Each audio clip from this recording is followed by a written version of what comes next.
केंद्रीय मंत्री शिवराज सिंह चौहान ने कहा, मुझे बहुत खुशी और आनंद है कि हमने 5 नए बीज प्रसंस्करण संयंत्रों का उद्घाटन किया है।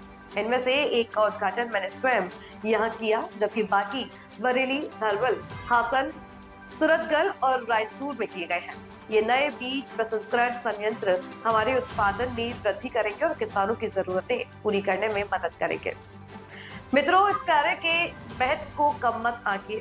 देश की खाद्य सुरक्षा सुनिश्चित करना जो प्रधानमंत्री जी की प्रतिबद्धता है, उनके लिए किसानों की आय दोगुनी करना और पोषक भोजन उपलब्ध कराना आवश्यक है।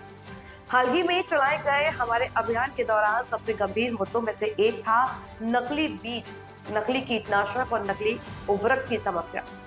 हम इस मुद्दे को बहुत गंभीरता से ले रहे हैं। आपका काम मित्रों, आप छोटा मोटा मत मानना। देश की खाद्य सुरक्षा सुनिश्चित करने के लिए जो प्रधानमंत्री जी का संकल्प है, किसानों की खेती को में आय डबल करने के लिए और पोषण युक्त आहार के लिए भी अच्छे बीज जरूरी है। अभी जब हमने विकसित कृषि संकल्प अभियान चलाया तो जो सबसे ऊपर उभर के चीज आई,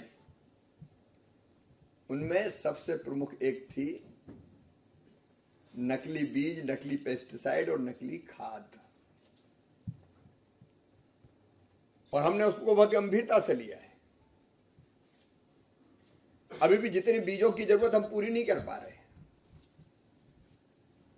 प्राइवेट सेक्टर पर निर्भर रहना पड़ता है। राज्यों के बीज विकास निगमों पर भी निर्भरता बढ़े, कोई दिक्कत नहीं है, उनको भी करना चाहिए। लेकिन नकली या घटिया बीज, नकली ऐसा तो होता नहीं कि कोई प्लास्टिक के बीज आ गए हो, घटिया ही बीज मैं कहूंगा, जिनमें गुणवत्ता नहीं होती। और कई बार प्राइवेट कंपनियों में भी गोरख धंधा चलता है। और इसलिए देवेश चतुर्वेदी ये ठीक कह रहे थे कि एनएससी जितना उत्पादन बढ़ाएगा उतना लाभ हमारे किसानों को, और किसानों का मतलब है देश को, होगा। सावधानियां जरूरी है, राज्य के बीज विकास निगमों के लिए भी जरूरी है।